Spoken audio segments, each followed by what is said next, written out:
Can I address this to the whole panel? You can address it to the whole panel, but only two are going to answer it. So. Okay. Sorry, just to introduce myself. My name's... hi, Kerry. My name's Guy Rands. I'm a deputy head at a secondary school in the northwest. I've enjoyed listening to all of you today, but I have to say I feel tremendously frustrated on a number of levels. So forgive me if I'm sounding either antagonistic or aggressive. It's not intended. My first observation is that whilst I think the questions that you pose and the points that you make are valid, I think my feeling is that certainly this afternoon's speakers have suggested that, well, I think your expectation of the pace with which we can make change, I think, is unrealistic from the point of view of a school leader. Because ultimately, we're having to work with a very well-established paradigm of how schools have been built and run over the last 100 years. Being a teacher, the worst thing is you go to a party and tell people you're a teacher, everyone's got a view on education and everyone has a view on how it should be improved. As a school leader, you're accountable to your parents, to your governors, to your local authority, etc. My point is this: what I would love to hear from all of you, really, is your views on practical solutions to move forward on some of these issues. Because from my point of view, I've seen tremendous progress in the last 10, 15 years in schools. Certainly the schools I've worked in, we've seen that. It's slow. It's not a pace I would like to see it move forward. But what I'd love to hear from all of you is what are your views on pragmatic solutions to changing these things from within? Because none of us at government will have the ability to change things at a government level. Okay, fab. And so two people are going to answer each question, otherwise we'll be here all day. Good practical suggestions to what works, and it's going to be Kerry and Ewan that are going to have a stab at all that one. The key thing here, though, is I think we're in a different world, and the pace we've been going at has been okay, but we really do need to crack on. And if we're going to crack on, Ewan, what are we going to do practically to make a difference? The microphone is with Mark. Yeah.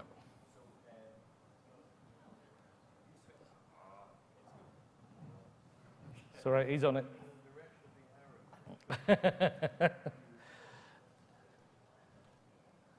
And if you just come in, Mark Prensky and Laurie O'Donnell are joining us on the platform, and we'll be answering the next question.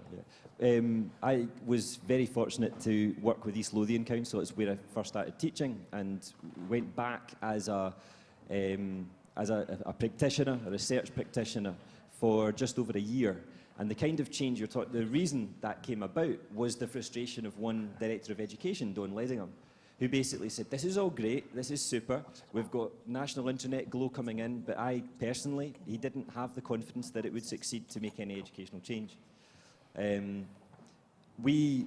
Just to give you the picture of where it went and where it came from and where it went to, in the year or so prior to our project beginning, there were maybe 20 teachers who stood out in particular for their use of what we'd call emerging technologies and sharing what they were doing online. And we had a belief that if teachers share what they do online and other teachers see that and are able to replicate or ignore because it didn't work, then the standard of instruction in the classroom would improve.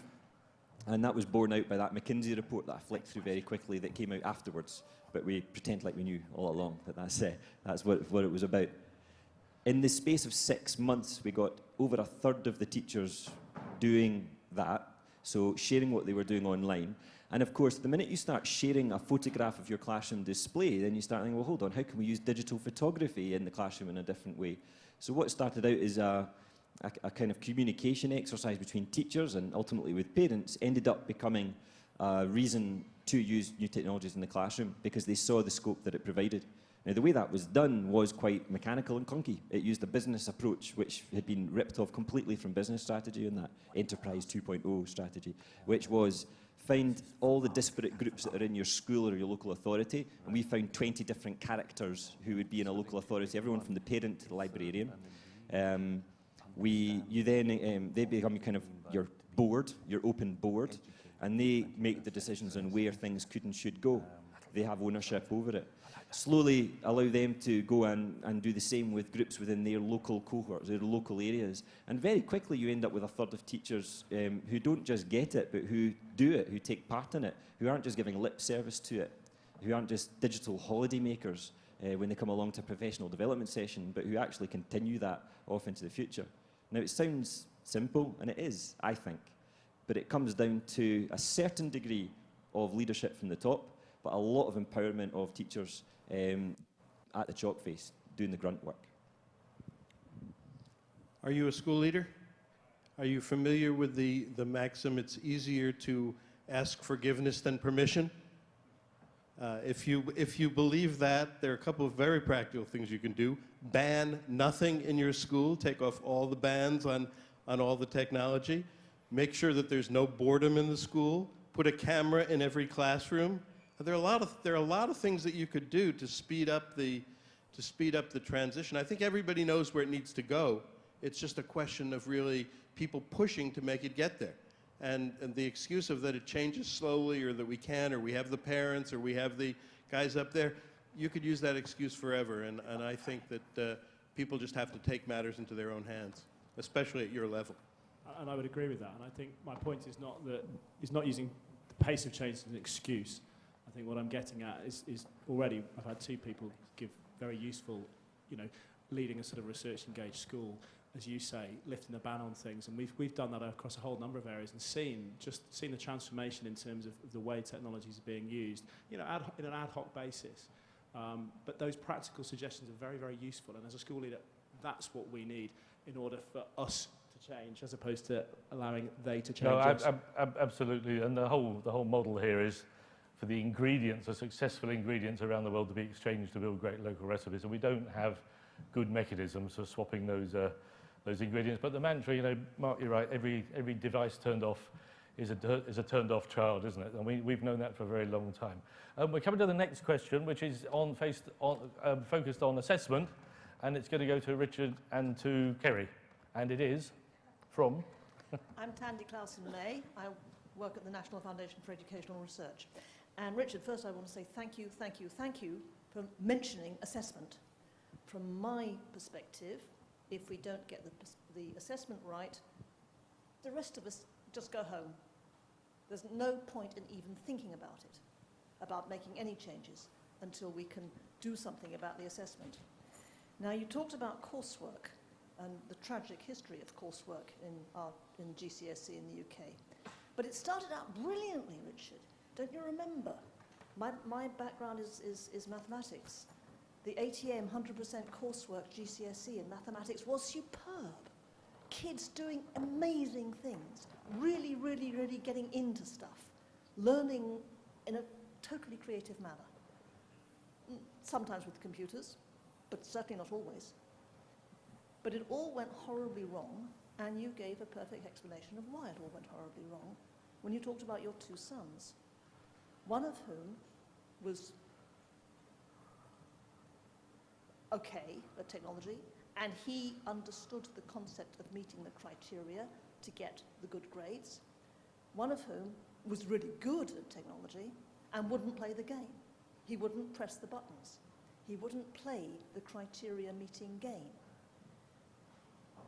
As soon as you get people like me who are responsible for assessment, creating, as we have to, we are supposed to, criteria for awarding this grade or that grade or the other grade, you will immediately afterwards, you will get teachers and learners who will understand the game and will play the game.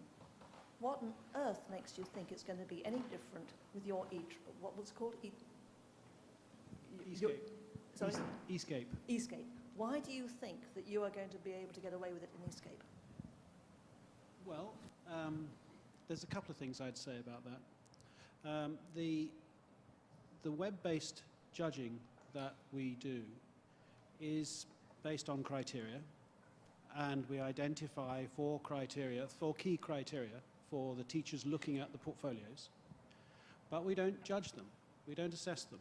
We say, hold those 4 key criteria in your mind and make a balancing overall holistic judgment about which of these 2 pieces of work better reflects capable performance, holistically, overall. And so what you're not doing is breaking performance down into little bits, scoring it and then adding it back up to find out what capability amounts to. What you're doing is holding these, as a professional person, you're holding these criteria in your head and you're saying, given these criteria, overall, this is a fantastic piece of work. And this could be completely different, a different nature of work, same project, but a different kind of performance. And it could equally be good, but maybe better or maybe not so good. So the whole thing in the end hinges on holistic judgment, which we have shown in design and technology is far more reliable than breaking it into bits and then trying to score it and add it all up. So that's one way in which we believe we'll make a difference. The other thing to say, and it comes back also to the previous question, where do you start? What practical steps you... Bear in mind the things that teachers are really good at. And one of the things they're good at is making these whole judgments about student performance. It seems to be only in the assessment world that we ask teachers to break it into tiny little bits and put numbers to it. Okay, get that across to QCA and maybe we will get somewhere. And Kerry, we've done heaps of work on assessment at Future Lab. One of the things I'd say, we recently did some work with QCA on personal learning and thinking skills and trying to address the question of should we or could we assess some of the things that we're interested in children learning. You know, real potential issues around all of this. Will we make it much worse if we start trying to define new levels for creativity? Discuss. Anyway, I think we need to think about how a system changes around assessment, and I think there's a couple of issues there. One of them is that actually people are looking for examples, and schools shouldn't underestimate the power and the importance of the examples that they have when they try to do new things. I quite often talk to government civil servants about stuff and they say, well, show me the examples. And actually, the schools and the teachers who are developing new ideas and developing new approaches have got the case studies and the ideas. And quite often, people are doing things at policy level because they don't know what else to do and we don't have enough other ideas. So we need to look at history because there historically other ways of doing things. We need to look at schools being sites of experimentation and new development so that you can develop ideas. And we also need to look outside the school system to the different models of assessment and evidence that are used in informal communities in a whole range of different ways. So I think it isn't just about waiting for the policymakers to redesign the assessment system so that we can get on with doing the sorts of teaching and learning we want. It's also about developing the new models ourselves. If we're seeing the problem, we need to acknowledge that there are other ways of doing it. And I want to tie back to the earlier question around practical examples. I'm an infant school governor and I completely understand that the pace of change is limited. One of the things I would say is if you get your school community, your governors, your parents, your children involved in redesigning your school development plan, because your school development plan is your kind of laser that helps shape everything that can happen over the next few years, then actually there's a real capacity to make change. But too often that development plan is done without enough engagement and without enough public debate over the education and the assessment system we want. And one of the challenges that we have is we need to improve the quality of public debate around education, because too often, yeah, everybody has a view on education and it's what they did when they were 5 years old. And it's about time. We need to widen the debate out. And as practical examples, have a look at the work that John West Burnham is doing in Bristol and the work that's going on in terms of asset-based community development, because for me, that's some of the most fundamental challenge to the way we do education is about harnessing the capacity of our community, of our parents and of our children to reshape educational directions. And we can do it around assessment and we can do it around curriculum and we can do it around pedagogy. It's curious, isn't it? I was just reflecting over coffee this morning that nobody ever goes to the dentist wishing it was like it had been when they were a kid. So a lot of this is about expectations, isn't it, I think? Now, just before we go to the next question, which is from over here and is for Laurie and for Mark, it just occurs to me sitting here, what a blokey panel that is on the stage, depressingly so, really. So I'm just going to ask Carol Fletcher from Intuitive Media if she'll go and sit on that empty chair up there.